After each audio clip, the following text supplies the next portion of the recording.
بسم الله الرحمن الرحيم. اللهم صل وسلم وزد وبارك على سيدنا محمد وعلى آله وصحبه وسلم. ازيكم يا حبايبي؟ عاملين ايه؟ يا رب دايما تكونوا بخير وصحة يا رب. صباح الفل، صباح الورد والجمال على احلى ناس في الدنيا. بصوا بقى، فعلا اهم من الشغل تظبيط الشغل. ما ينفعش تاكلي الفراخ غير لما تكوني واثقة من نظافتها وشايفاها زي ما انت شايفة كده قدامك، بالجمال ده والبياض ده وبالنظافة دي.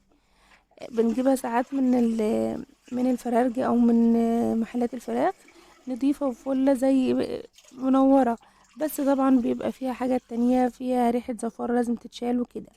فانا نضفت التلات الفراخ دول، معايا تلات فراخ اهم نضفتهم.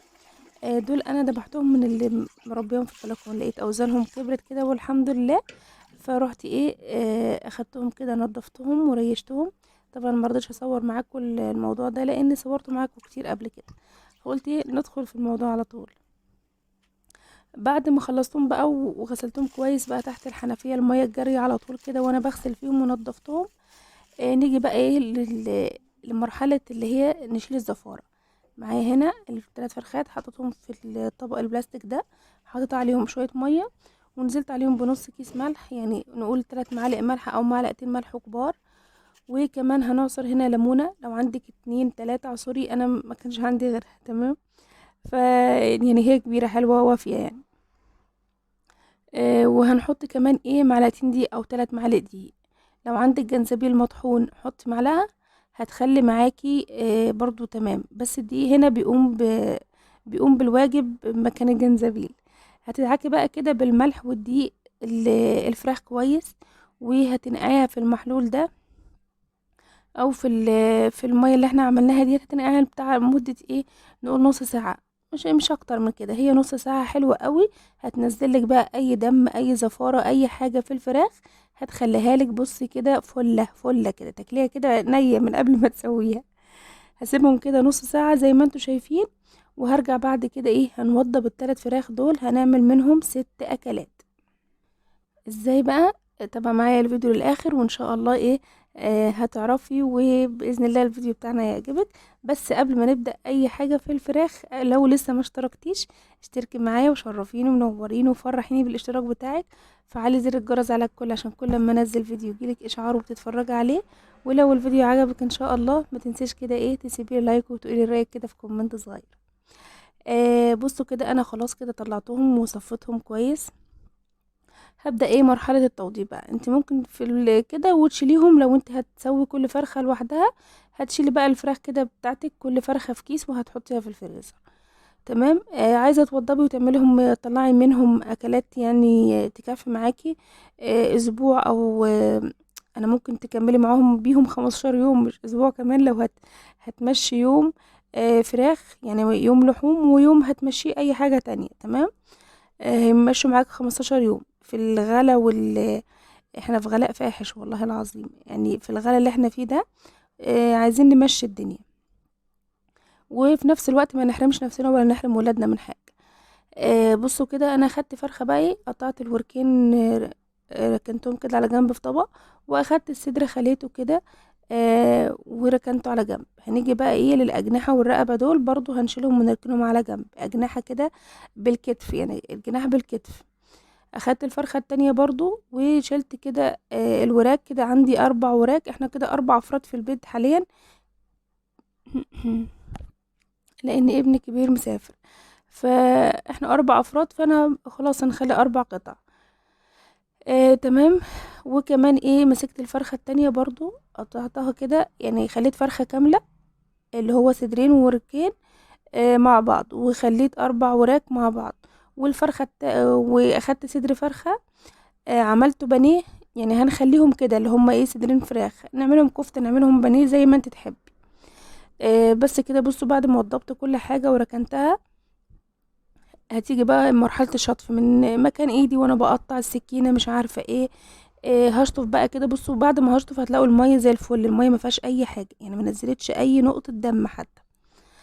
هجيب كده الاطباق هشطفها كمان، وهطلع بقى كده ايه اشطف واعصر كده اللي هو بصوا بضغط عليها كده عشان تنزل اي مية، وهركن في الطبق اهو زي ما انتوا شايفين كده.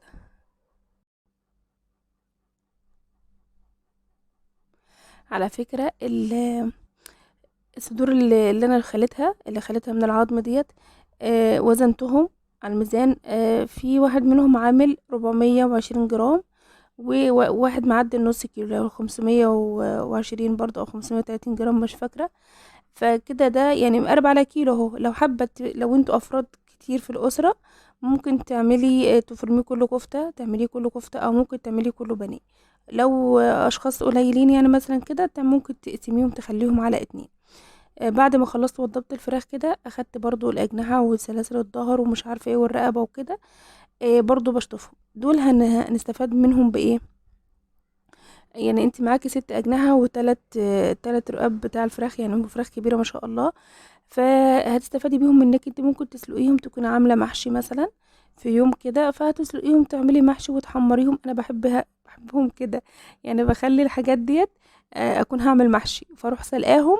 بناخد الشوربة، اعمل مثلا طبق ملوخية واعمل المحشي، ازود المحشي بتاعي.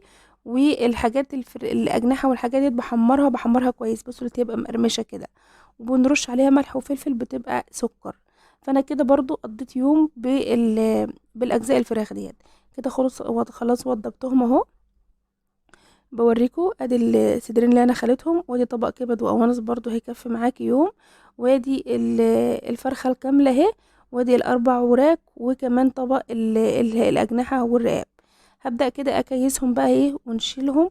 وهنقضي النهارده بايه؟ بالكبد والقوانص. يعني معايا نص كيلو من الكبد والقوانص، معدي نص كيلو كمان. برضو وزنتهم لقيتهم 600 جرام، فحلوين أوي ما شاء الله. هنعملهم كده شاورما بالبصل والفلفل ومش عارفة ايه، وهنعمل جنبهم مكرونة بفضل ونعمة، وهيكفي معانا غدوة في يوم. كده انا عبيت ايه الوراك والفرخة الكاملة في كيسين. هعبي برضو الهياكل اهو، اللي قصدي الأجنحة يعتبر اسمها هياكل، اللي هي الأجنحة والرقاب. وبعد كده برضو حطيت اللي ايه صدرين الفراخ كده في كيسين. كده معايا 5 حاجات هنحطهم في الفريزر. وهشتغل دلوقتي هعمل لهم الغدا بتاعهم النهارده كبد وهوانس. هنشوف بقى برضو بصدرين الفراخ دول هنعمل منهم بكره وبعده، فاستنونا. جبت هنا الجريل على النار، حطيت فيه شويه زيت. اول ما سخن كده نزلت بايه؟ بالكبد والقوانص. كنت غسلت قطعتها وشطفتها كده، وكمان حطيت عليها ليمون وخل. وعلى ما الزيت سخن يعني فاهمين، حطيت عليها ليمون وخل، وحطيت الزيت على ما سخن. ما اتاخرتش. نص معلقه صغيره خل، نص معلقه صغيره، ونص ليمونه. تمام. رشيت هنا ملح وفلفل، بس كده، ونص معلقه كزبره ناشفه، بس كده اهو. وهحط كمون كمان، لا يبقى ملح وفلفل وكزبره وكمون، بس كده هتحطيهم. تمام. هنقلب بقى كده لحد ما ايه تبدأ تستوي معاكي. مش عايزه اقول لكم الكبده بالطرشه ازاي، يعني بصوا، بالطرشه وطرطش في كل حته. حطيت كده ايه نص معلقه الكمون، واول ما بدأوا يستووا معايا، بس انا طبعا بقص في المونتاج، ما تفتكروش ان اول ما قلبت كده حطيت البصل، لا. لما لقيت الكبده استوت حلو معايا والقونصة كده، فروحت نزلت بالبصل. هقلب برضو فيه كده واشوح فيه لحد ما ايه البصل يطرى ويدبل كده. كنت مقطعه ايه قرن فلفل حامي وقرن فلفل بارد. لو عندك فلفل الوان حطي برضو، بس ايه ما تكتريش، اللي هو ايه معلقه من كل لون، معلقه فلفل اصفر ومعلقه فلفل احمر ومعلقه فلفل اخضر وقرن فلفل حامي لو انت بتحبها مشطشطه. لو مش حابه ما خلاص استغنى عن الفلفل الحامي ده. هقلب فيها كده، وكمان ايه قطعت طماطمايه مكعبات صغيره كده هنحطها عليها بعد ما ايه الفلفل بدأ يدبل معايا. اللهم صل وسلم وزد وبارك على سيدنا محمد. صلوا على النبي كده. ولو وصلت لحد هنا حطيلي اللايك، ولو نسيتي ما اشتركتيش من اول الفيديو اشتركي معايا دلوقتي وشرفيني في القناه. هنعمل ايه جنبها بقى كده؟ هنعمل معاها حبه مكرونه، كيس مكرونه واحد كده مش هنكتر. كيس مكرونه، وهي نقلتها على العين اللي ورا بقى ايه تكمل سواها، لان هي خلاص دخلت في السوا. بس هنديها ايه دقيقتين كده على الهادي، يعني على نار هاديه. حطينا هنا المكرونه، وهنحط عليها ايه معلقه ملح ابيض، عشان خاطر ايه الملح الابيض بيخلي المكرونه كلها لون واحد، وكمان بيسرع عمليه التحمير. بس انا هنا بسلامتي رحت ايه اقطع خضره، يعني ربطه كزبره كده كنت بقطعها، فغفلت ثانيه كده يعني غفلت ثانيه عن المكرونه، فكم واحده احمرت مني جامد. ما هي ما اتحرقتش ولا اتلسعت، بس هي لونها اخدت لون غير اللون اللي انا عايزاه. انا بحب لونها كده الاحمر الذهبي، فهم غمقوا شويه. اللهم صل وسلم وزد وبارك على سيدنا محمد. هنقلب كده، وكنت ضربت بقى ايه شفشق طماطم، آه وهنزل بيه بقى كده على المكرونه بعد ما هقلبها كده وتحمر. هنزل بيه كده على المكرونه. هنعمل مكرونه محمره عادي، مش هنسلقها، لان جوزي بيحبها كده اكتر، بيحبها المحمره كده وعليها الطماطم. هنصفي كده الطماطم عشان ما نخليش اي شوائب. وهقلب بقى الطماطم بتاعتنا حمرا، بس برضو حبيت احط معلقتين صلصه كده. آه يعني بتديها طعم حلو وسمك حلو، يعني قوام حلو كده. احنا بنحب المكرونه المحمره ديت ما تبقاش مفلفله قوي، بنحبها بيبقى فيها شويه صوص. هنظبط الملح كده، عشان انا حاطه ملح في الاول، فلازم ادوقها واشوفها محتاجه ملح قد ايه. وحطيت كمان نص معلقه كده من الفلفل الاسود. لو حابه تحطي شطه برضو وتحبوا الحاجات مش شطه حطوا، بس انا استكفيت بالشطه اللي هي في الكبد والقوانص. بيديها برضو الفلفل الاسود بيديها سنه، يعني بيبقى حراق شويه. بس كده هنغرف بقى. بصوا هنا كنت الاضاءه ظالمه اللون، والله ظالمه اللون جدا. فضيت كده المكرونه اهو، خلاص هنحط في طبق. بصوا لما يكون مزاجي رايق بقى كده، بغرف لهم في اطباق وبظبط لهم التظابيط كده. لو في حاجه مضايقاني او بصوا تعبانه وكده، بصوا بناخد الجريل زي ما هو كده اتصل بالكبد والقوانص، ونغرف المكرونه كده في كام طبق، ونطلع بقى وناكل. لكن النهارده قلت اروق عليهم شويه. آه كده بصوا غرفت الطبق دي كبيره، يعني ما شاء الله الكبد والقوانص يعني عاملين كميه حلوه. هقرب لكم دلوقتي التليفون عشان خاطر تشوفوا اللون كويس، لان بقول لكم اللون ظلماه الكاميرا والله العظيم. آم، بس كده ده الفيديو بتاع النهارده. يا رب يا رب يكون عجبكم. ما تنسوش بقى تفرحوني بالاشتراكات واللايكات والكومنتات الحلوه اللي بتفرحني.